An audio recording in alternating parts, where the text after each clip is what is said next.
En lo alto de una colina que domina la ciudad de Terrassa, hay un edificio que parece observarlo todo. Desde lejos, su silueta es imponente. Larga. Rectilínea. Fría. No parece un hospital moderno. Tampoco parece un edificio abandonado cualquiera. Parece algo intermedio. Algo detenido en el tiempo. Durante décadas, miles de personas cruzaron sus puertas con una mezcla de miedo y esperanza. Algunos salieron curados. Otros nunca regresaron a casa. Su nombre oficial fue Hospital del Tórax de Terrassa. Pero con el paso de los años, la gente empezó a llamarlo de otra forma. El Hospital de los Suicidios. El Hospital de las Voces. El Hospital Maldito. Hoy vamos a recorrer su historia completa. No solo la leyenda. No solo el misterio. Sino también la realidad. Porque para entender lo que ocurrió allí, hay que entender la España en la que nació. España, 1950, una enfermedad que arrasa. La posguerra española fue un periodo marcado por la escasez, el aislamiento internacional y la precariedad sanitaria. La tuberculosis era una de las principales causas de muerte. No distinguía clases sociales. No distinguía edades. Afectaba especialmente a jóvenes. En muchos casos, el diagnóstico significaba abandonar la vida normal durante meses o años. En 1952, bajo el régimen de Francisco Franco, el Estado impulsó la creación de centros especializados para combatir la enfermedad. Uno de los más ambiciosos fue el Hospital del Tórax. El lugar elegido fue una colina a las afueras de Terrassa. Aire limpio. Sol abundante. Distancia del núcleo urbano. La teoría médica de la época defendía que el reposo y la ventilación constante ayudaban a frenar la enfermedad. El edificio fue diseñado para maximizar luz natural y circulación de aire. Grandes galerías abiertas. Terrazas amplias. Ventanas enormes. Pero ese diseño tenía un efecto secundario. Exposición. Altura. Vacío. El ingreso, una vida en suspenso. Imagina tener 19 años en 1958. Tos persistente. Fiebre. Cansancio. El médico pronuncia la palabra tuberculosis. Semanas después, estás en una habitación blanca del Hospital del Tórax. No sabes cuánto tiempo estarás allí. No sabes si volverás a tu vida anterior. Ese fue el destino de cientos de jóvenes. Algunos llegaban optimistas. Otros llegaban aterrados. Las habitaciones eran compartidas. Las normas estrictas. El silencio obligatorio en determinadas horas. Muchos testimonios posteriores coinciden en lo mismo. El tiempo dentro del hospital no avanzaba igual que fuera. Era un tiempo suspendido. Las visitas familiares eran limitadas. Las cartas se convertían en el único vínculo con el exterior. Y en ese ambiente comenzaron a surgir historias. Historias pequeñas al principio. Susurros en los pasillos por la noche. Sombras al fondo de las galerías. Puertas que crujían sin viento. Pero antes de hablar del misterio, tenemos que hablar del aislamiento. Porque el verdadero detonante de todo fue psicológico. El Hospital del Tórax no era un edificio pequeño.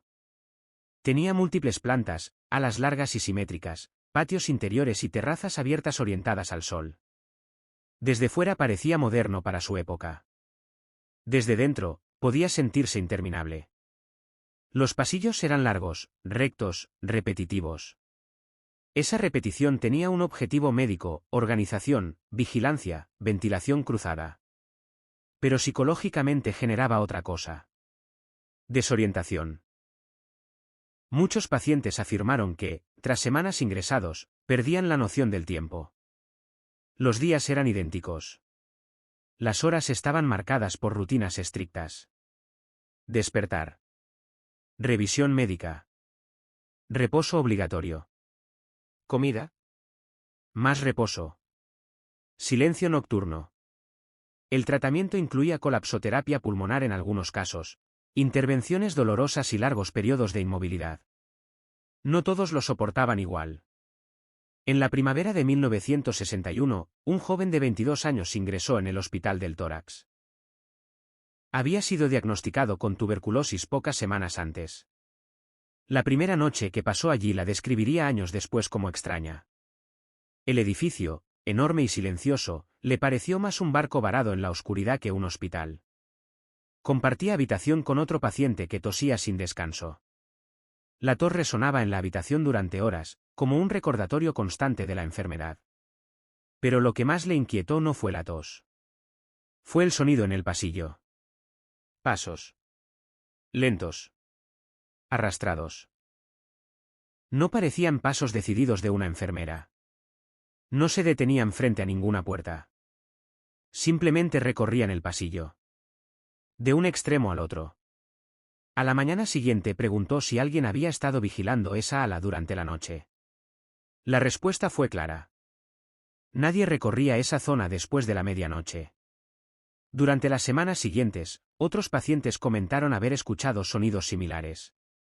Nadie afirmaba ver nada. Pero todos coincidían en una sensación. El edificio nunca parecía completamente vacío. En otra ocasión, varios pacientes del tercer piso escucharon un golpe seco procedente del patio interior. No fue un ruido leve. Fue un impacto contundente. Desde la galería se observó movimiento abajo. Personal sanitario corriendo. Luces encendiéndose. Al día siguiente se habló de un accidente. Pero entre los pacientes circuló otra versión. No era la primera vez que alguien no soportaba el encierro. Ese tipo de acontecimientos, incluso si eran aislados, dejaban una huella profunda. El miedo no era solo a la enfermedad. Era al propio edificio. A medida que los años pasaron, la medicina avanzó rápidamente. Los antibióticos redujeron drásticamente los casos de tuberculosis prolongada, y muchos de los antiguos pacientes que solían pasar meses ingresados ahora podían tratarse en sus casas. El Hospital del Tórax perdió entonces su razón de ser. Algunas salas quedaron vacías. Otras fueron ocupadas temporalmente por nuevas especialidades médicas, pero la actividad ya no era la misma. El ambiente cambió, el bullicio constante se convirtió en un silencio incómodo. Los pasillos que antes estaban llenos de vida empezaron a estar vacíos, excepto por los pocos trabajadores que mantenían el edificio en funcionamiento. Y en esos corredores vacíos comenzaron a crecer los rumores. Se decía que ciertas plantas tenían mala energía. Que los pacientes evitaban dormir en algunas habitaciones. Que a veces se escuchaban pasos cuando nadie caminaba por los pasillos. Que puertas se cerraban solas y ventanas crujían sin viento. Es difícil separar lo real de lo imaginado. El silencio, el aislamiento y los ecos de los antiguos pacientes podían hacer que cualquier sonido cotidiano pareciera inquietante. Pero lo cierto es que el abandono parcial del hospital sembró la semilla de su fama como lugar inquietante. A finales de los años 80, jóvenes curiosos comenzaron a adentrarse en el edificio. Lo que empezó como simple aventura urbana se convirtió rápidamente en un fenómeno local. Muchos relataban experiencias extrañas. Sombras que parecían moverse al fondo de los pasillos. Susurros que nadie podía identificar. Ruidos metálicos y golpes en habitaciones vacías. Algunos llevaban cámaras y grabadoras, intentando documentar lo que percibían. En ocasiones, reproducían sonidos extraños en cintas, conocidos luego como psicofonías. Estas grabaciones circulaban de boca en boca, alimentando la leyenda. Aunque gran parte de lo que se decía era consecuencia de la sugestión y la imaginación, había suficiente material para que la historia se expandiera fuera de Terrassa. El verdadero salto a la fama del Hospital del Tórax se produjo cuando Cuarto Milenio, dirigido por Iker Jiménez, dedicó un programa completo al edificio. El equipo de investigación recorrió los pasillos vacíos, mostrando el edificio en su estado de abandono parcial. Recogieron testimonios de antiguos trabajadores y de quienes habían explorado el lugar por curiosidad. Se hablaron de pasos, sombras y ruidos inexplicables. Se mostraron grabaciones y fotografías. Al público español le parecía cada vez más evidente que aquel edificio no era un hospital común. Pero incluso entre los investigadores más serios, surgían dudas. ¿Se trataba realmente de fenómenos paranormales? ¿O simplemente la combinación de abandono, ¿Arquitectura deshumanizada y recuerdos traumáticos provocaba esa sensación de inquietud? El resultado fue que el Hospital del Tórax se consolidó como un icono del misterio en España. Un ex trabajador del hospital recuerda cómo percibía la atmósfera durante los últimos años de actividad. Recorría los pasillos con linterna en mano. Algunas salas estaban completamente vacías. Se sentía un frío extraño, más allá de la temperatura. A veces escuchaba ruidos, pasos, golpes, como si alguien caminara por donde nadie debía estar. Nunca lo comenté con pacientes, pero sabía que todos los que trabajábamos allí sentíamos lo mismo. Era un edificio que no olvidaba, un lugar que guardaba la memoria de todo lo que había ocurrido. A partir de los años 90, el hospital comenzó a aparecer en programas de misterio, libros y reportajes. Se convirtió en uno de los lugares de referencia para quienes investigaban fenómenos paranormales en España. Su fama no dependía únicamente de los hechos ocurridos durante su funcionamiento. Dependía de cómo la memoria colectiva y los relatos dramatizados construyeron una narrativa de misterio que perdura hasta hoy.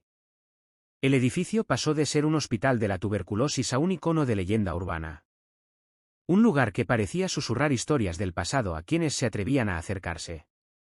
En 1997, tras décadas de funcionamiento intermitente y la disminución progresiva de casos de tuberculosis, el Hospital del Tórax cerró definitivamente. Las últimas salas se vaciaron y la actividad médica desapareció por completo. Durante un tiempo, el edificio quedó abandonado. Ventanas abiertas. Puertas deterioradas. Pasillos que resonaban con cada viento nocturno.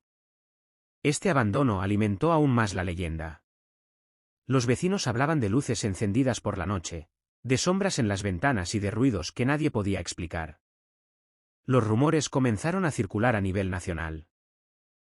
Aunque muchos de estos relatos eran probablemente exageraciones, el edificio ya había adquirido su identidad. Un lugar donde la historia y el misterio se entrelazaban.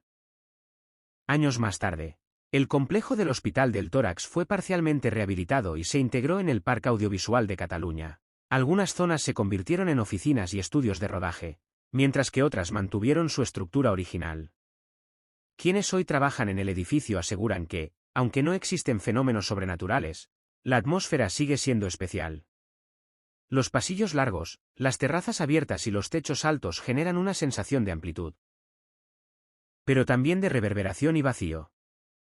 La historia de lo que ocurrió dentro permanece en las paredes, en los ecos del pasado. Los trabajadores modernos coinciden en que, cuando cae la noche y el silencio domina los pasillos, se percibe una sensación particular. Como si el edificio recordara su pasado. Como si los antiguos pacientes y su sufrimiento aún flotaran en el aire. Como si la memoria del lugar se hubiera impregnado en los muros. Es un recordatorio de que algunos edificios no están embrujados por fantasmas, sino por la memoria colectiva de quienes los habitaron. El Hospital del Tórax también atrajo la atención del cine español. En 2002, sirvió como escenario para la película Frágiles, dirigida por Jaume Balagueró. Su arquitectura real, sus pasillos interminables y su sensación de abandono lo convirtieron en un set perfecto para recrear historias de terror. El edificio apareció en documentales, reportajes de misterio y libros sobre lugares paranormales. Se consolidó así como un icono del misterio español, un símbolo de cómo la historia, la arquitectura y la memoria pueden generar leyendas. El Hospital del Tórax no fue un hospital maldito por diseño. Fue un hospital moderno para su época, con un objetivo claro: salvar vidas. Pero la combinación de aislamiento, enfermedad, muerte y abandono transformó la percepción del lugar. Los fenómenos reportados, los pasos, los susurros y las sombras probablemente no fueron otra cosa que ecos de la memoria y la sugestión colectiva. Aún así, su fama como hospital maldito persiste. Hoy, quienes visitan Terrassa y observan el edificio en la colina pueden sentir su presencia sin necesidad de fantasmas. Porque algunos lugares están embrujados no por espíritus, sino por lo que ocurrió dentro de ellos. Por las historias de quienes vivieron allí. Por la memoria que no se olvida. Y quizás eso sea más inquietante que cualquier leyenda sobrenatural.